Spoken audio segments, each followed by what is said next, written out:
કેમ કે સરકારે 30 વર્ષ સુધી વિકાસ કર્યા પછી પણ ગુજરાતની અંદર 35 લાખ કુટુંબો, વ્યક્તિ નહીં, કુટુંબ, 35 લાખ કુટુંબોને 1 કિલો મીઠું, કિલો સિંગતેલ, ચણાની દાળ, ચોખા, ખાંડ, ઘઉં આવું આપવું પડે. એટલે આ સરકાર નથી, અહીંયા ગુજરાતની કરિયાણાની દુકાન છે મોટા મોટી હોલસેલર, અને અહીંથી પછી ડિસ્ટ્રીબ્યુટ કરી નીચે માલ સપ્લાય કરે. વિકાસ નથી. બધો કાગળિયા લખી થાકી અધિકારી તારા મનમાં નથી, માટે હવે અમે તમારે નારાજ થઈને આખી સરકાર રાજીનામું આપે છે એવી એક જાહેરાત કરી દે એટલે ઘીના ઠામમાં ઘી, તેલના ઠામમાં તેલ પડી જાય. રોજ શું કકડાટ કરવાનું પડે? અમે વિપક્ષમાં છીએ. ભાજપ વાળાએ કલેક્ટરો ટાંકે ચાલવા પડે, મામલતદારો પગે લાગવું પડે. તો આ સરકારમાં શું દમ કહે છે? Double engine. મને એવું લાગે એક એન્જિનમાં દમ નહીં તો જ આવી હાલત થાય. દબા માથે ચડી જાય, એન્જિન નીચે દબાઈ.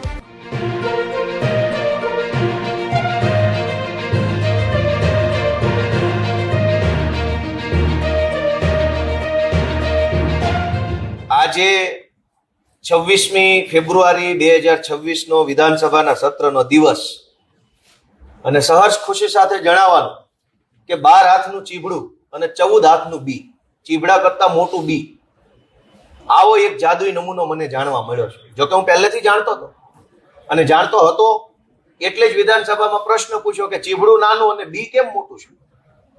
તો આજે મને એનો જવાબ મળ્યો છે માનનીય મંત્રી સાહેબ તરફથી. મેં એવું પૂછ્યું હતું કે જુનાગઢ અને રાજકોટ જિલ્લામાં કેટલા લોકોને કેટલું અનાજ આપવામાં આવે છે ગરીબોને?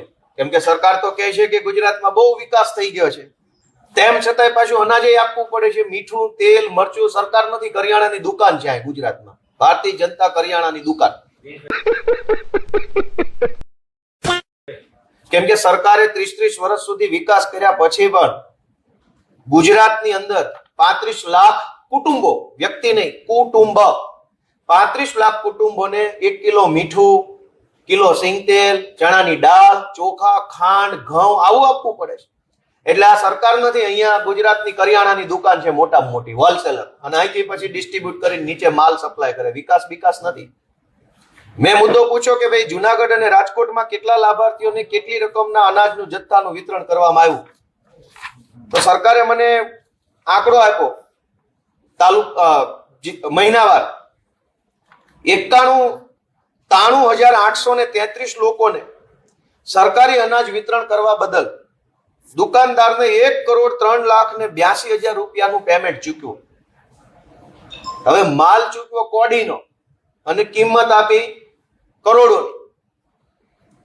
જુનાગઢ અને રાજકોટની અંદર છેલ્લા 2 વર્ષમાં 2024ના વર્ષમાં દુકાનમાંથી સરકારી અનાજ વેચવા બદલ 11,37,47,077 રૂપિયાનું કમિશન દુકાન તરફ ચૂકવવામાં આવ્યું ખાલી જુનાગઢમાં. રાજકોટમાં 2024માં 15,89,14,172 રૂપિયા અંદાજિત એ દુકાનદારોને ચૂકવા, ગરીબોને નહીં.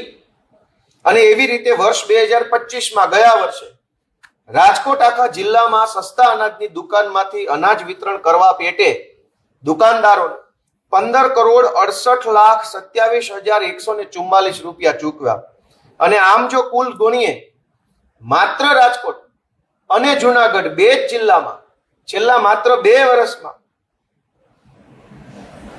50 કરોડ કરતા પણ 52 કરોડ કરતા પણ વધારે રૂપિયા માત્ર કમિશન પાછળ ચૂકવવામાં આવ્યા. ગરીબોને 1 કિલો મીઠું આપવાનો ખર્ચો 52 કરોડ રૂપિયા ગણાય, અથવા 1 કિલો તેલ, અથવા 5 કિલો ઘઉં, અથવા 10 કિલો ચોખા. 10-5 કિલો અનાજ ચૂકવવાનો ખર્ચો ખાલી 2 જિલ્લાનો 52 થી 55 કરોડ આવ્યો. તો આખા ગુજરાતમાં ખર્ચો કેટલો હશે? તો મારું તો ગુજરાતની કરિયાણાની સરકારને એટલી જ વિનંતી છે કે ભાઈ તો પછી હવે રોકડા દેવાનું ચાલુ કરો ને. આ 55 કરોડ જે છે એ ગરીબોને કેશ આપવાનું ચાલુ કરો. ઘઉં ચોખા એને જ્યાંથી જે કિંમતના લેવા હોય લઈ લે, સારી ક્વોલિટીના તો મળે. पैसा ही पैसा होगा. मस्त प्लान है. क्या मस्त प्लान है? સડેલું મીઠું, સડેલા ચોખા, હલકી ક્વોલિટીના તેલ, ખરાબ ગુણવત્તાની ખાંડ, આ બધું આપવામાં આવે છે ગરીબોને. અને બદલામાં કરોડો અબજો રૂપિયા ગોડાઉન વાળાને ચૂકવે, ટ્રક વાળાને ચૂકવે, દુકાનદારોને ચૂકવે. એનો અર્થ એ થયો કે 12 હાથનું ચીબડું અને 14 હાથનું બી. 1 કિલો મીઠું દેવાનું રકમ આવે 5 રૂપિયા અને દેવાનો ખર્ચો 15 રૂપિયા. આ કયા પ્રકારની વાત છે? જ્યારે હમણાં થોડાક દિવસ પહેલા નાણામંત્રી શ્રીએ બજેટ રજૂ કર્યું ત્યારે એમણે કીધું હતું કે અમારી સરકાર ગરીબો માટે આટલું આપે છે, આટલા 1000 કરોડ રૂપિયાની જોગવાઈ કરી, એવું એમણે કીધું.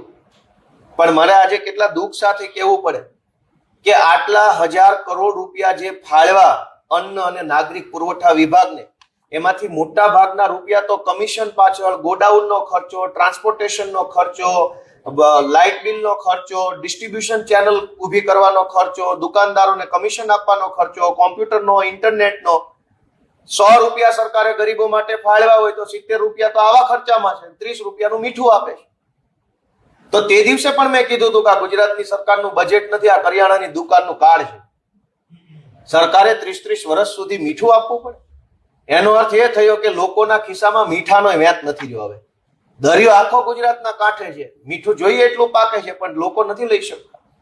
આજે 26મી ફેબ્રુઆરીએ મારો એક પ્રશ્ન હતો અનુક્રમ નંબર 3 ઉપરની પ્રાથમિકતામાં. મોટા શહેરોનો બહુ જ ગંભીર મુદ્દો આજે વિધાનસભા સુધી પહોંચાડવાની કોશિશ કરી.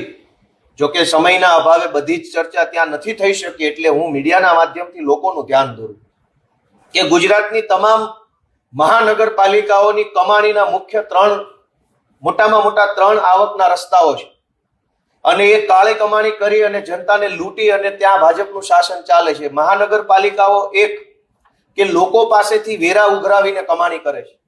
નંબર 2, મફતના ભાવે ગેરકાયદેસર રીતે કાયદાનું ખોટું અર્થઘટન કરીને 40% જમીન જે કપાત કરે છે, એ 40% જમીનના પ્લોટ ભાજપના નેતાઓને પાણીના ભાવે વેચી એમાંથી આવક કરે છે.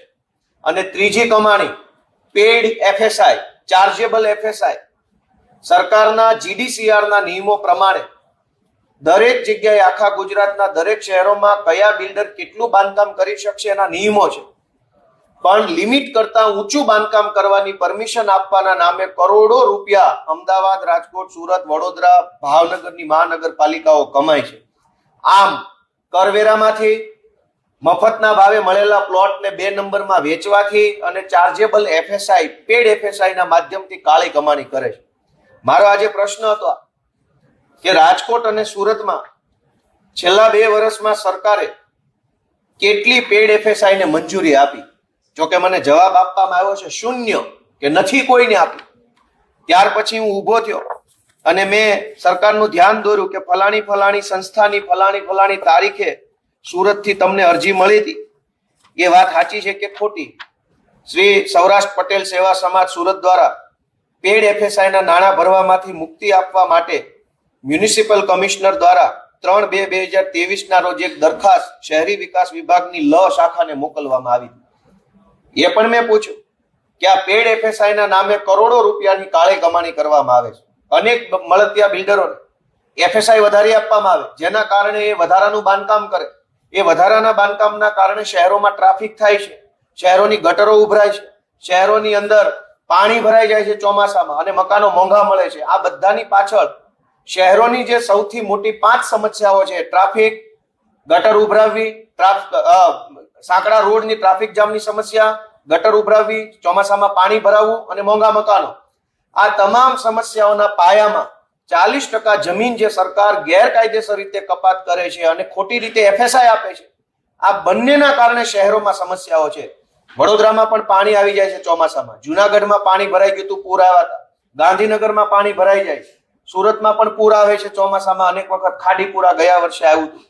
દરેક શહેરોમાં જે પૂર આવે છે, સતત 12 માસ ગટરો ઉભરાય છે, મકાનો મોંઘા મળે છે અને ટ્રાફિક જામ થાય છે.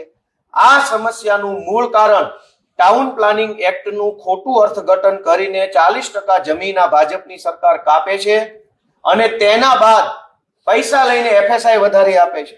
આ બંને મુદ્દાઓ આજે મૂકવાની મેં કોશિશ કરી. સમયની મર્યાદાને કારણે હું અંદર બધું નથી બોલી શક્યો, પણ ગુજરાતની જનતા જાગૃત થાય એટલા માટે મેં આ રજૂઆત ટીવી મીડિયાના માધ્યમથી લોકો સમક્ષ પહોંચાડી રહ્યો છું. Thank you. ये बड़ी अच्छी बात कही आप.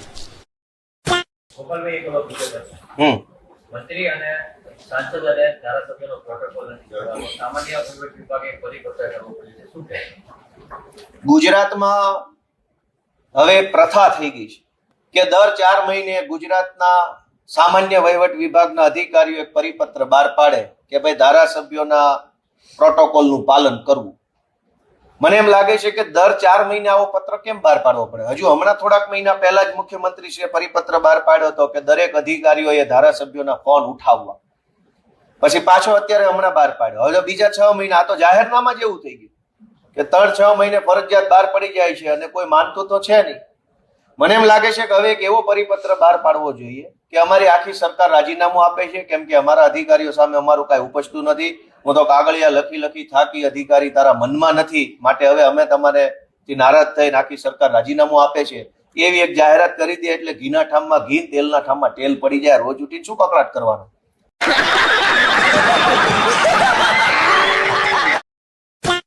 30 વર્ષથી ભાજપની સરકાર છે અને તમારા અધિકારને તમારે કાગળિયા લખવા પડે નરસિંહ મહેતાની હુંડીની જેમ? એ ભાઈ અમારો ફોન ઉપાડજો, એ ભાઈ સાહેબ, બાપા, એ કલેક્ટર કાકા, અમારા ધારાસભ્યને ફોન ઉપાડો ને પ્લીઝ, અંકલ, એડિશનલ કાકા, કમિશનર, સીપી, નાયબ સચિવ શ્રી, પ્લીઝ પ્લીઝ પ્લીઝ. આવું કરવું પડે ગુજરાતમાં? ધારાસભ્ય એટલે, અને એ સત્તા પક્ષના, અમે તો વિપક્ષના છીએ. અમારે પ્લીઝ પ્લીઝ, ભાઈ સાહેબ, બાપા, સર કરવું પડે. અમે વિપક્ષમાં છીએ.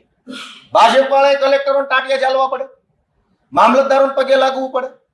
તો આ સરકારમાં શું દમ કે છે? ડબલ એન્જિનની. મને એવું લાગે એક એન્જિનમાં દમ નહીં હોય તો જ આવી હાલત થાય. ડબ્બા માથે ચડી ગયા, એન્જિન નીચે દબાઈ ગયું. ડબલ એન્જિન હોત તો એન્જિનની પાછળ ડબ્બા, આઈએસ આઈપીએસ ધારાસભ્યો ડબ્બા લાગે. એના બદલે ડબ્બો આગળ થઈ ગયો, એન્જિન પાછળ થઈ ગયું. એનો અર્થ શું થયો? કે ડબ્બો માથે ચડી ગયો, એન્જિન ખરાબ થઈ ગયું. હવે આમાં અમારે શું બોલવાનું વિપક્ષ તરીકે?